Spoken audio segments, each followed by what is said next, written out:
Hello, I will talk about Tartar also today. Previously, we made a study. Sorry, you press this button once. Okay. You press it once, Yeah. and then back, and now it works. Thank you. I take this down so I can read my, yeah.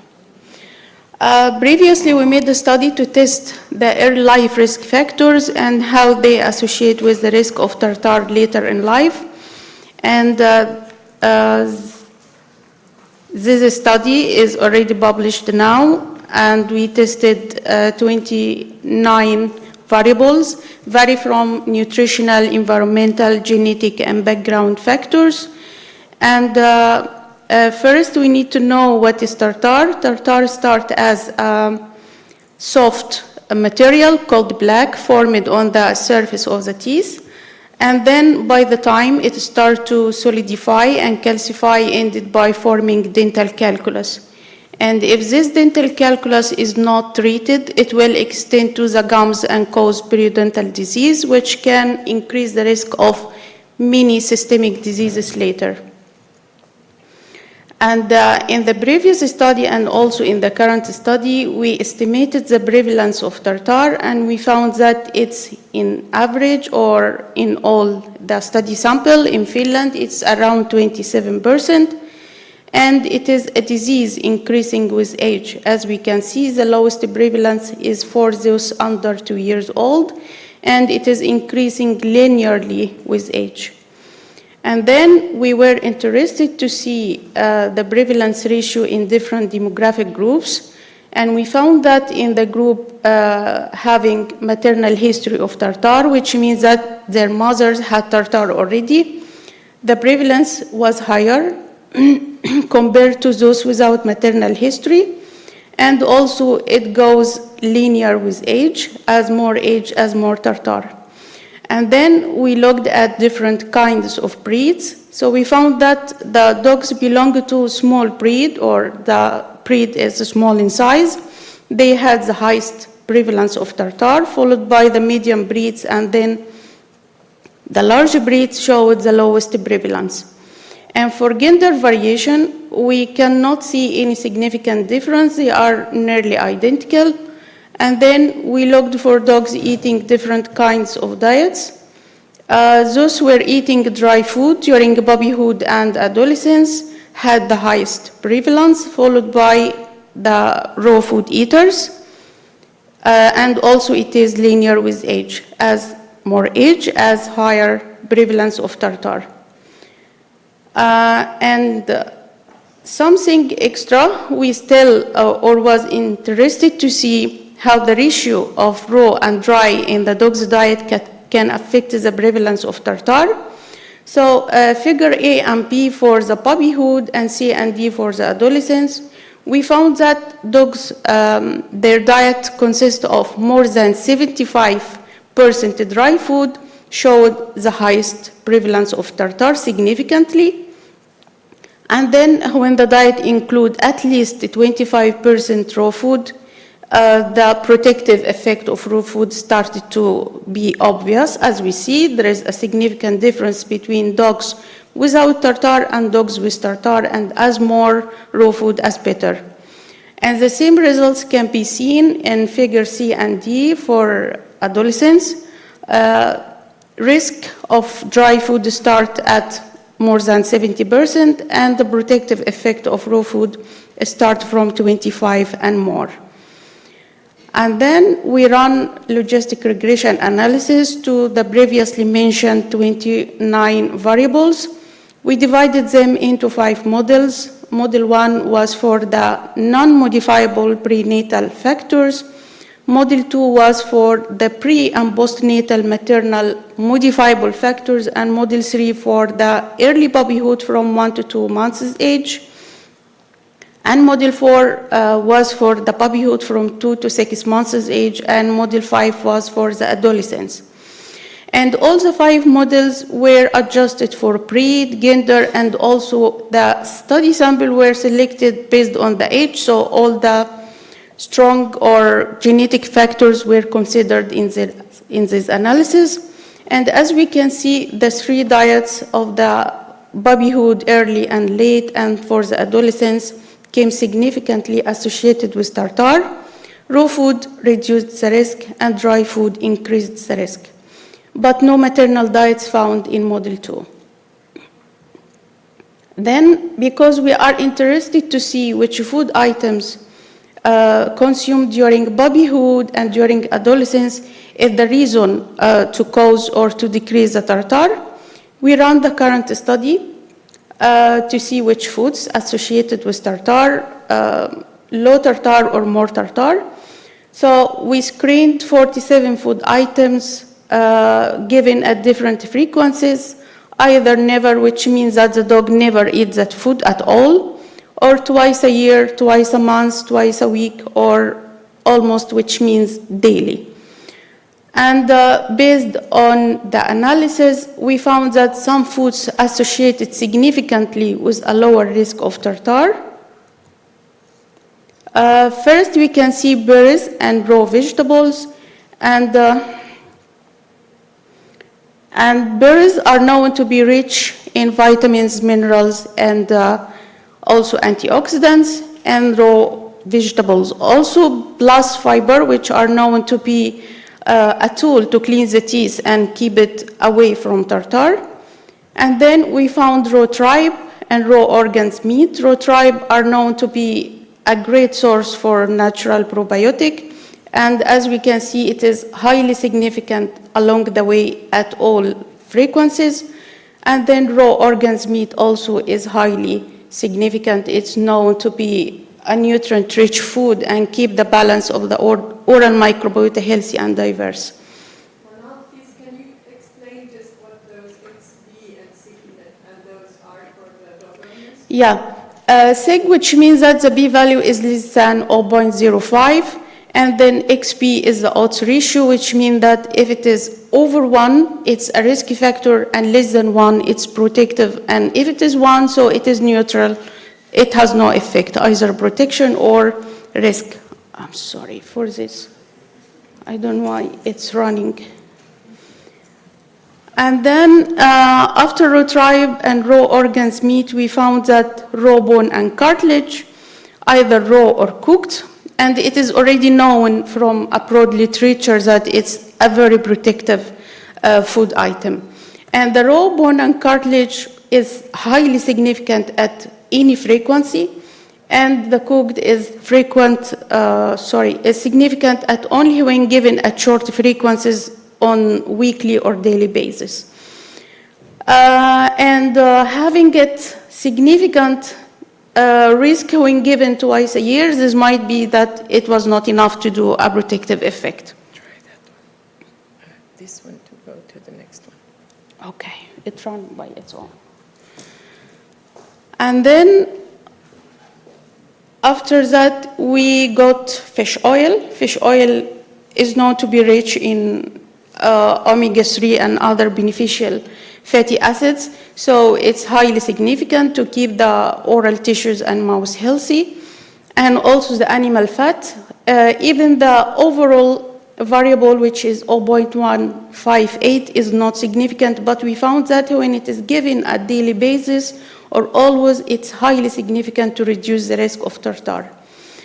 And then we found raw eggs, also protective when given weekly or monthly, but not daily. And raw poultry also can do a protective effect when given weekly or daily. And raw red meat and raw fish is highly protective. And all these raw foods is known to be chewy and need time to eat it and shred it, and this give a chance to clean the teeth from any plaque. And also it keep the oral microbiota balanced and healthy. This beside it is already the most species appropriate diet, rich in all the requirements required by dogs. And then we have, okay. And then we have outdoor food items, which is some foods can be chosen by the dog to chew on while playing outdoor or going in a leash walking. We found that, I'm sorry. No, it's okay. It's not your fault. It's my fault in the presentation. I didn't do the settings. Eating sticks outside is very helpful to reduce the risk of tartar later in life. And also eating clay and stones outside, it can give the dog some of the soil microbiota and beneficial microbiota. So also at the same time, it can act as a toothbrush to clean the teeth. And drinking from bottles outside also is protective. And then we found that some foods associated with a high risk of tartar, significantly high risk. First, we can see that dry food and wet food, and they are known to be highly processed, containing a lot of mild products and high carbohydrate and sticky nature. All of this is not good for the oral health and even for the overall health. And then we have the cooked rice. Cooked rice is highly sticky, so it can build on the teeth, which form the plaque, later can be formed into dental calculus, and so on. And then treats, treats is very big variable, so this variable needs further analysis to see which one associated with tartar especially. And then rawhides is associated with high risk of tartar. Rawhides are known to be not good for the overall health, highly processed and filled with chemicals. And cooked poultry. Cooked poultry come as risk factor. This might be because it is soft to some degree and can stick to the teeth, and it's to some degree also sterilized, so it lacks the beneficial bacteria. And the same for cooked red meat and the processed meat, which contain a lot of additives. And due to many owners usually give their dogs mixed diet and change between foods alternatively, we run factor analysis to see which foods group together in like a feeding patterns. And we got 4 feeding patterns. The first is including many raw foods plus dry food. However, the dry food came here with a negative loading score, which means that they are, or dry foods, negatively associated with or correlated with these raw food items.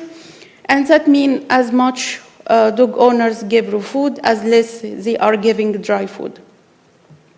And the second component for home-cooked food, and those are mainly human foods. And the third also home-cooked food, and they are mainly dog foods. And the fourth is for outdoor food items that the dog can choose to eat outside.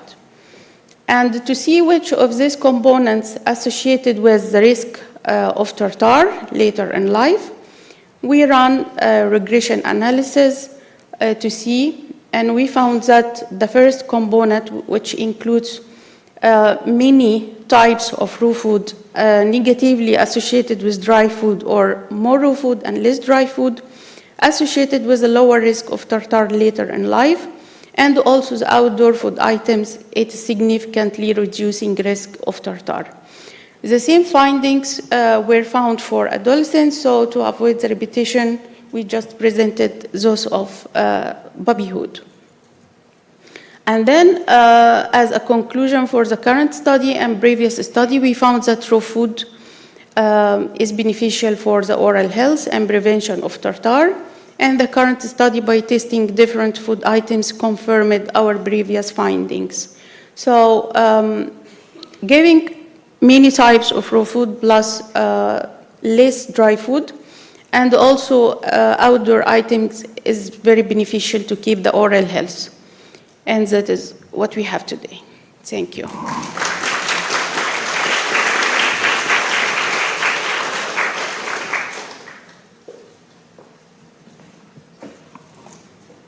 sorry, Manal, for the presentation going that way, but I think that together we could do it. That was super. So if Robin would come up and put up the next one, and then, no, you, up, one more question. So do you have a question for Manal? There's one. Yes.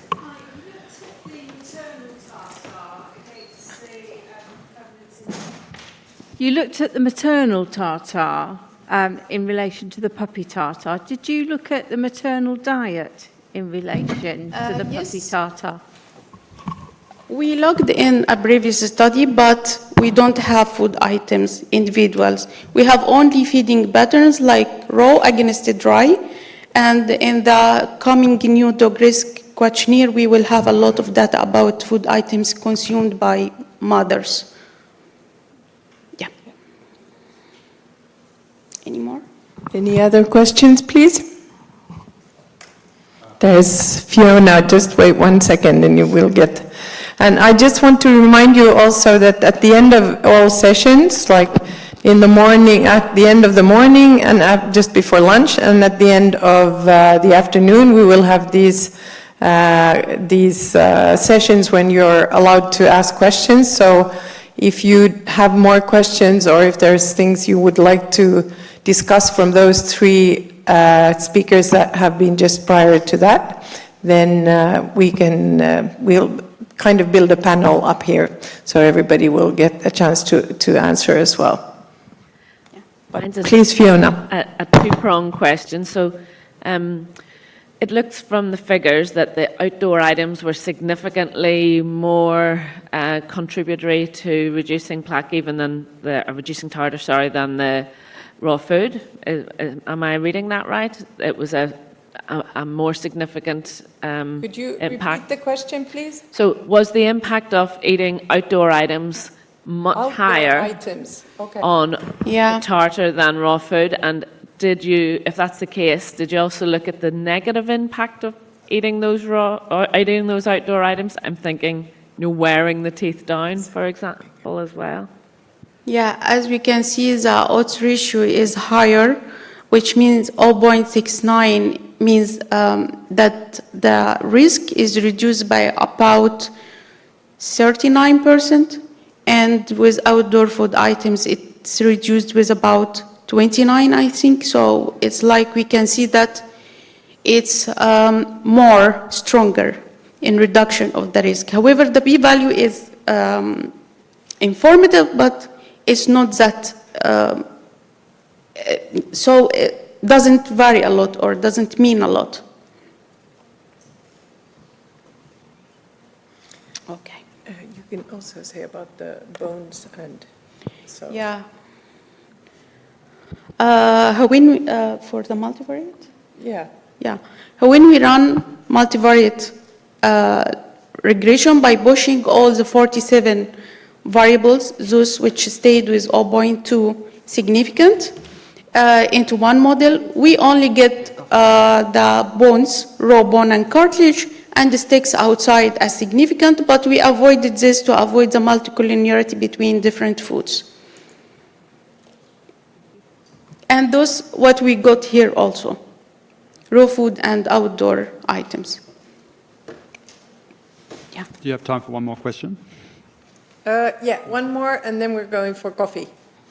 Is there any scope to take oral microbiome swabs to look at what the selective prebiotic effects might look like from some of these food types? I didn't hear. So you're asking if we could take microbiome swabs? Yes. For, would that be oral? Yes. Yeah. Yeah, well, we actually did now when we just stopped the obesity study, so we have the last data that when they have been eating the two different diets. So we did take oral swabs then, but we haven't before. So it's going to be very interesting.